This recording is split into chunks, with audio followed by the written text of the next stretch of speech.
non-teaching staff, students, good morning. My name is Stephen Karish Ndara.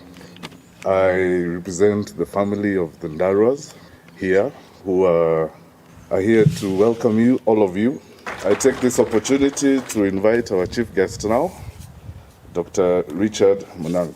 Thank you very much, the representative of the board of directors, the principal of the school, all who have been invited here today, and the amazing students for your wonderful display this afternoon. Please, or morning, give a round of applause to yourself, and to the resident priest for your amazing words that were not just touching, but actually culminated in my message today, which is in one word: selflessness.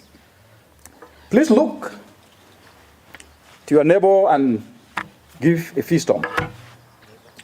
And say to your neighbor that you are the one you need to be able to turn challenges to opportunity. Please do that. I can hear, please, do that, do that. I want to hear the voices.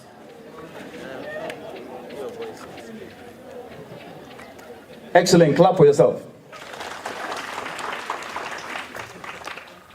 It's in very rare occasion that sometimes when you never really knew what is expected, you get an invitation to discuss a subject that many might think that you know much more about, but only for you to discover that the students know much better than you. What I've seen here today is that all of you know something about the environment. You know that the environment is not just about environment, that the environment is health. You know that the environment is about food security. You know that the environment is about justice. It's about equality. It's about the economy. And it's about security, and the list goes on. But let me just put you in the perspective of understanding what many across the continent are going through today. Just take a moment and imagine the following. Imagine trekking up to 4 kilometers each and every day, each and every morning, barefooted to school. Imagine enduring the silence of ridicule from neighbors for having only 1-ton uniform. Imagine waking up with your stomach aching of hunger and going to school without food. Starting the day at best with cold leftovers of corn taken sometimes only with water, and worst on a hungry stomach. That was my life 25 years ago. As a boarding teenager, I grew up in the northwestern part of Cameroon in a small village called Jinkwin. Trekking every morning to school, walking long distances, bearing the brunt of crop failure in my mother's farm. That was my life growing up, and that life was not only for me, it's a life of millions of people right in Kenya and across the entire 54 African countries. And that is not a crime, because we can reverse that. I face all these challenges growing up. Many who see me today might not believe that this is where I came from. These are the challenges that I face. The point I am trying to make is it doesn't matter where you come from. Nothing can stop you from taking action to turn a challenge into an opportunity. And that is why we are here today, to discuss why we must then be able to take actions to turn environmental challenge into opportunity. Across the continent, one thing we must always know that I've come to deliver you today is one message: that God is no respecter of persons. The Creator gave you and me the same brains and the same ability to be able to see challenges as disguised opportunity. Our moral duty is to live limitless lives with the mentality that we can overcome adversity regardless of the circumstances in which we grow up. We should never complain that we cannot take action because we came from a poor home. Never. If no place like Africa. In no place is the winner mentality that I've just highlighted to you more important than Africa today. And therefore, we must be able to seize opportunity to live a life of purpose, to live a life of selflessness, a life of impactful legacy as we touch the lives of millions. And that is what we must all begin to do, to ask the question, what am I useful for? Because the purpose of life is to be useful. And we cannot be useful only for our own selves. We must be useful to do something that touches the lives of others, regardless of whether they're in our own community, or in our own country, or across the entire continent, or the entire world. That is how we can start to make meaningful impact. As I said, I was not born into opportunity. And one of the first words that I heard, I understood pretty at an earlier age from my mom was the word farming, spoken in my mother tongue. And I recall vividly the despair with which my mother broke the news to us that we will not be able to have food, to be able to eat, to go to school. This meant there were going to be consequences of a hungry stomach, consequences of borrowing from our neighbors, those whose crop has not failed. Then we did not understand the reason why my mother could not be able to harvest the beans, the corn in her farm. And today, we know that it was because of climate change. And that was my watershed moment then, to start to understand what is actually happening, that sometimes there are some years that we will have bumper harvest, and there are some years that we will not have bumper harvest.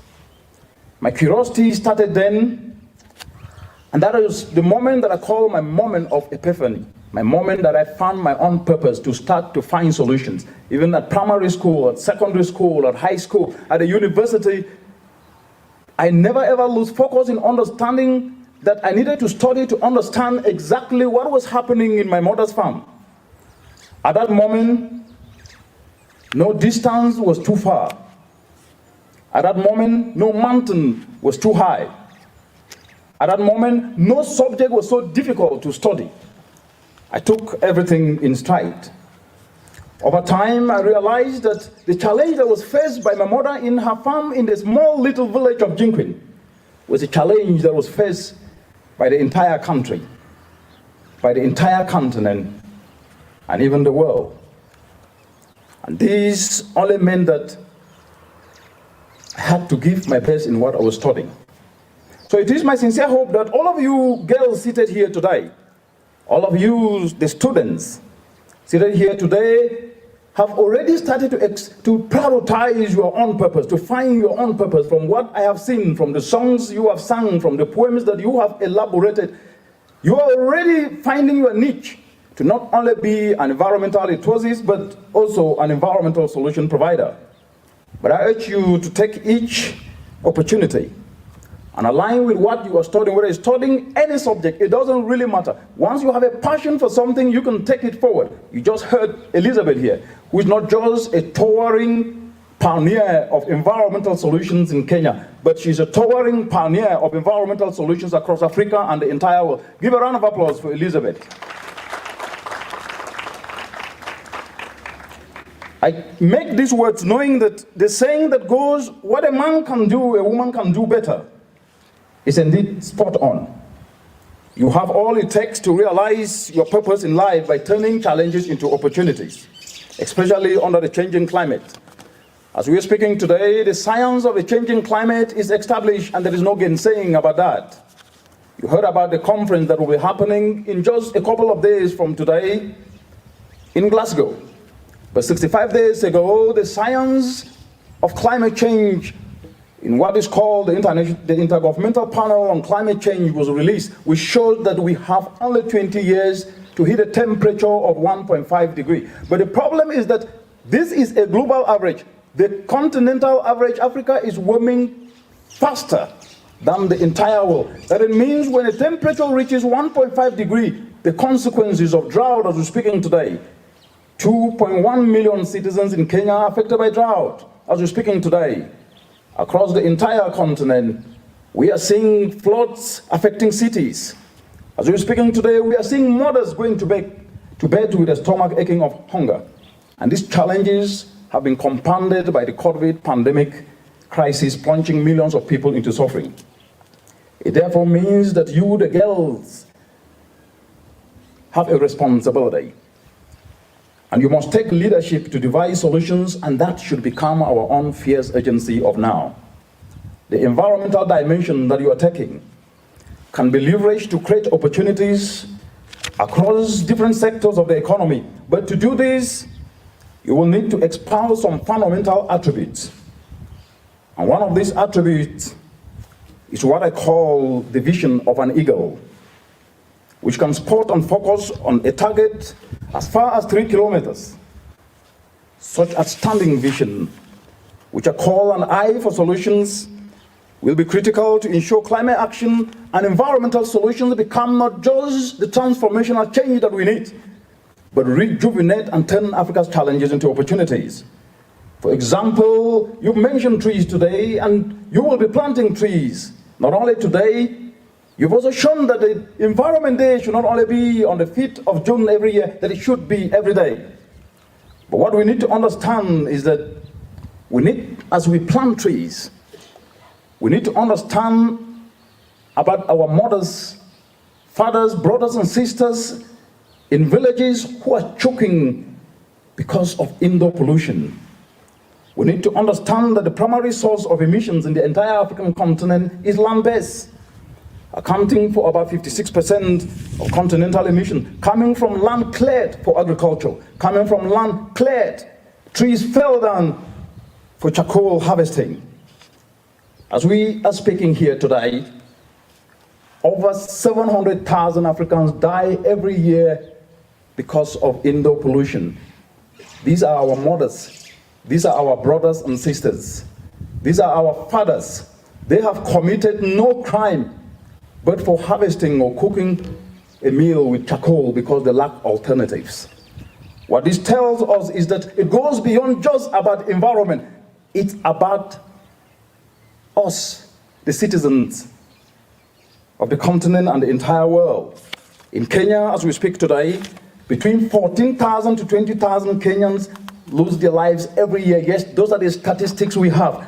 They lose their life every year because of indoor pollution. As I said, this should not happen. And therefore, as we plant trees, we must look at what I call alternatives. Alternatives to ensure that the driver for deforestation, which is to harvest charcoal, which is to clear agricultural land, we can start to devise solutions that can be able to replace the dependence of charcoal and ensure that our mothers in villages can have this viable alternative. A visionary approach to addressing this problem. As we cut these emissions, we'll be establishing enterprises, turning simple agricultural waste, as you know, not using sophisticated solutions, not using sophisticated technology, can actually result to what we call fuel briquettes. Just simple agricultural waste that is dumped everywhere across the continent and even in the country. Simple domestic fuel briquettes, amongst other non-capital intensive areas, are market opportunities. There are also climate enterprise opportunities for you to graduate and create your own climatepreneurship enterprises. That then means environment as a solution must become our watchword. These simple briquettes that I've mentioned, recovering them by turning agricultural waste, are actually cleaner. They minimize indoor pollution, and they're 20% cheaper than charcoal. And across the entire African continent, the data we have shows that charcoal have a market industry of 20 billion. That means that if you develop an alternative, you'll be tapping into a 20 billion US dollars market that is not tapped into. These are the environmental opportunities. So we talk environment beyond just the challenge, but environment as a business, environment as a socio-economic opportunity. But we must move from talk to action.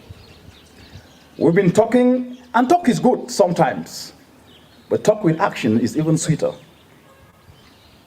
These opportunities I've mentioned are for you, the students, are for the youth across the continent, And I've mentioned them to motivate you so that at least in your studies, as you discover your purpose as solution providers, you are leveraging environment to touch life, but you're also leveraging environment that you can create your own enterprises even when you graduate.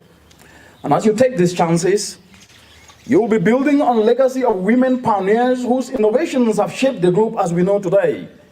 Whether we are talking about the motor vehicle windscreen wiper, to the caller ID, to call waiting functions on our phones that we use today, to home security systems, just to name a few, these are modern tools that were developed by women. What a man can do, a woman can do better. And the saying that when you educate a woman, you educate a nation is true. These are examples, and this is the rich legacy you will follow as you stand up to be counted as worthy solution providers. And I will leave you with 5 guiding principles that I believe that if you take them, which I have leveraged in my entire career till date, you might not only be making a difference to turn challenges to opportunities, but you'll be inspiring a generation like never before.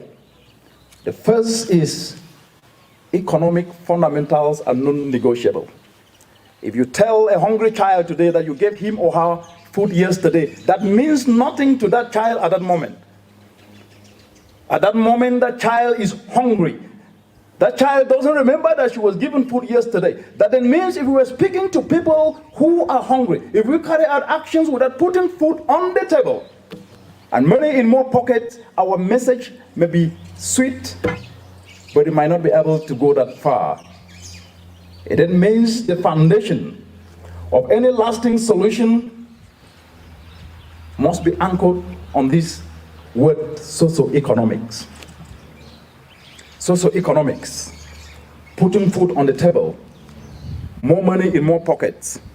Our mothers in the villages might not understand the jargon of climate change. It doesn't mean anything to them. But they will understand the solution that help her put food on the table, that help her get some money to send her kid to school. That's what matters, and we can never ever ignore that. As I mentioned earlier, the charcoal industry in the continent is worth $20 billion US. At the same time, the availability of clean cooking solutions is at 10% as we speak today. That means you have 90% opportunities that are not being tapped into.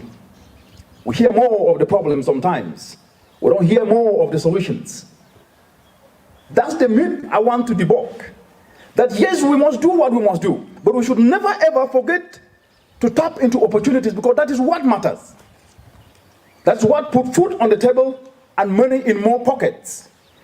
But this takes a different thinking, what I call skills retooling. Regardless of what you study, keep improving. Regardless of what you study, keep refining. Regardless of what you study, keep adapting your skill and learn to turn challenges to opportunities. And this is summed up in 2 words: innovative volunteerism, which across the continent we're inspiring young people to use their skills and turn those skills into opportunities, to turn their passions into profits, and solve community problems, and prove that environment is a solution to socio-economic challenges. It is not a problem. Yes, there is degradation, but we can devise an alternative. And that takes me to the second point. You must master yourself. One of the essential aspects you must realize is that the most complex and most important person to manage is not him or her, it is you. You must manage yourself. And these are things sometimes that we overlook and underlook. Managing yourself is important because most of the time, you are going to face circumstances that will tend to reinforce negative attributes of self-doubt. That happens a lot of times. You will endure that. And that's just okay. Whether it is from our society or our communities or even our personal families, you will face circumstances that will put you down and make you doubt your abilities sometimes. Yes, that will happen. Be prepared for it. It will. But while doubt will come, what is most important is how you will respond to that doubt when it surfaces. And that takes what I call a resilient mindset. to see challenges as disguised opportunities. Life is not a place of celebration, but a place where we leverage what we have, our skills, our talent, to see challenges as disguised opportunities, and do that with pride. Not complaining and whining, not blaming one another, but leading by example. That takes discipline. It takes a resilient mindset. It takes this resilient mindset because that is what you need to cultivate that ability to turn challenges to opportunity. So regardless of what you go through as you transition to become environmental solution providers, never stop setting your goals. Do not stop making plans. Do not stop working hard. Master yourself and stay focused and avoid distractions. And that takes me to the third point. Never quit. Never ever quit because of failure. If you don't fail, you will never learn. Failure gives what we call experience. Winners are failures who never quit. That we have heard many times, because to win, one must fail forward. But what this does is that we can understand this from the story of one of the most iconic inventors called Thomas Edison. He had conducted over 9,000 experiments in trying to devise a new type of storage battery and even the light bulb.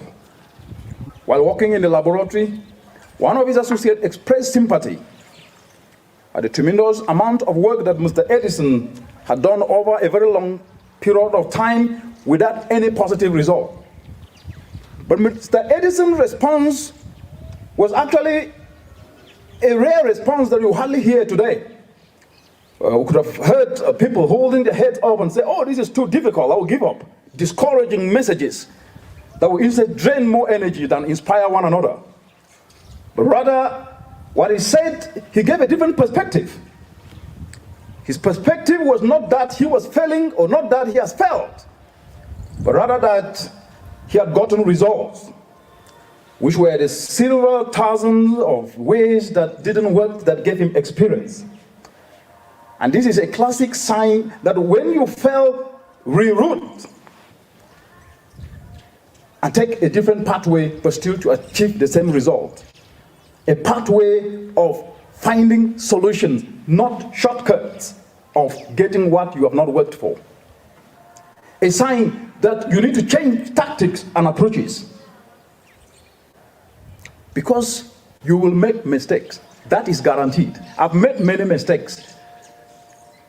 Mistakes in devising solutions, sometimes you take them to the field, they don't work, but they give you experience. Mistakes and failures are the beginning of success. You can never become successful without making mistakes. That means that you have not been trying. That is a miracle that has not happened anywhere. And I stand corrected if it has happened somewhere, that somebody just leapfrogged to success. That I don't know yet. So the point I am making here today is that always remember that every downfall is a valuable lesson. Build this type of mindset, and you will overcome any difficulty you come across in your entire life.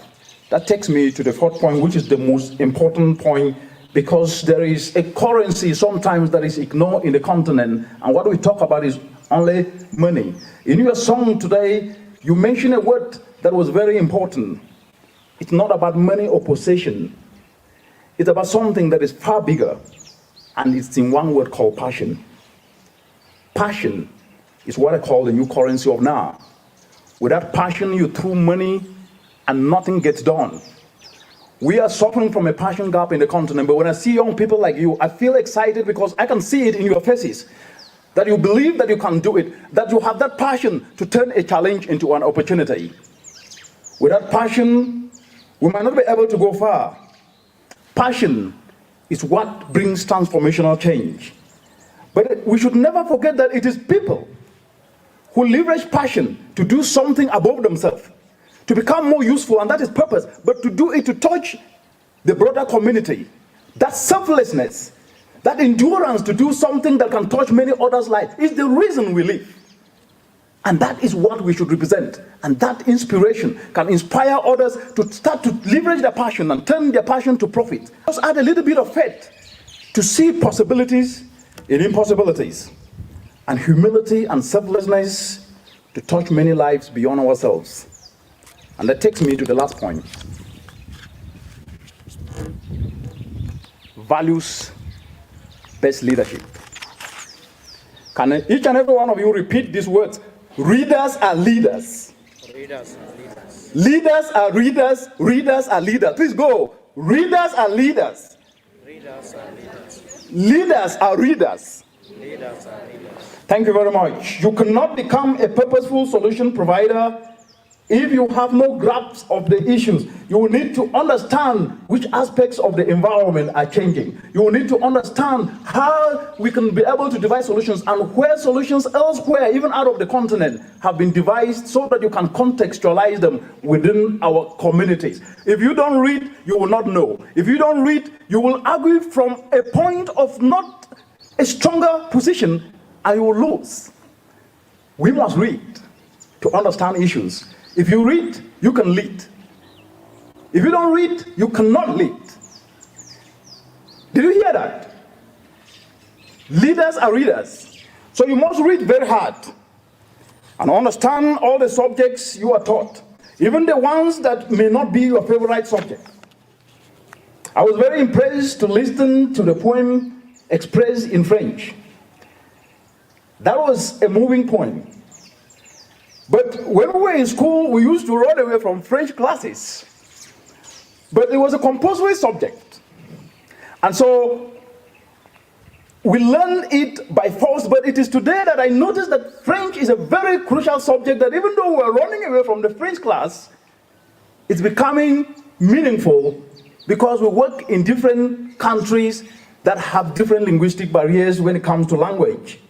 The point I am making is that you do not study a subject just because you love it. You study a subject because you can use it to acquire more knowledge, you can get more knowledge from it, and that is what is important. So you must do that knowing that you are not reading for yourself, but reading to achieve your purpose of creating opportunities for many.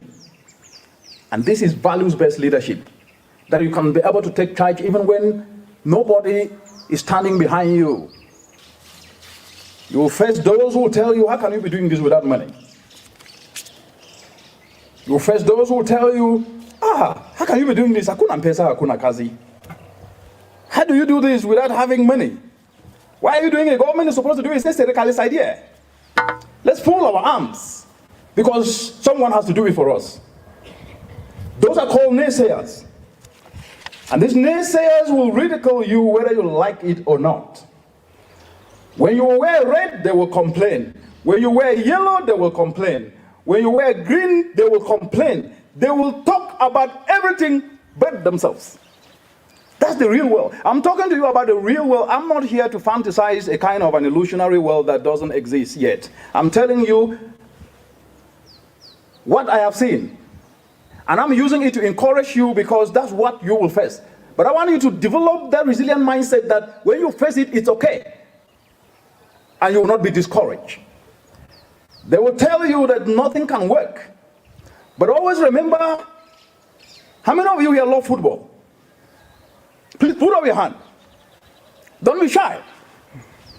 You are solution providers. Anyway, it must not be football. How many of you here love any kind of game, whether it's basketball or it's rugby or anything? Oh, why you guys don't support Arsenal and all those crazy teams? Anyway, I'm kidding. The point is this, on a serious note, what I'm trying to say here, if you take the analogy of the football team, 11 players on one side and 11 on another side, with a full packed stadium of over 60,000 people. When you look at the players playing, they play the ball diligently with intent to win. Those who make the noise are not the players, they are those in the seated and chanting and calling names and even blaming, and most of them sometimes cannot even kick the ball. But they're the ones who make a lot of noise, they're the ones who will abuse others, but the players keep playing. And at the end of the day, the players are the ones who win the trophy. You must focus and steer off naysayers and focus on studying hard as a stepping stone to becoming a purposeful solution provider, leveraging the environmental dimension, and your success will amaze you. As this African proverb goes, the one who wants to lift a rock must start by lifting stones. By lifting stones, you can lift a rock. By crawling, a baby learns to stand. This proverb is your marching orders. It is your marching orders for you to become a purposeful, responsible solution provider that Africa and the world urgently needs today. You must start by building on what you are already doing and maximizing the opportunities you have now as students, and apply yourself to perform exceptionally well in all the subjects that you study. But always remember, I know that you are not learning for yourself. Yes, you are not learning for yourself. I came from a small village called Jinquin, but I'm here today. And I'm providing solutions not to myself or to my family. I'm offering solutions to the world. I'm working for an institution. We are working for the world. You can be working for the world.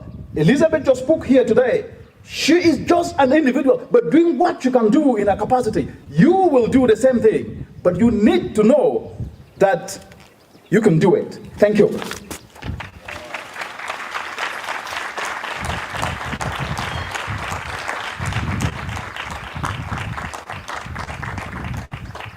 Thank you so much, the guest of honor, for those words of inspiration. I believe today we will look at issues of life from a different eye.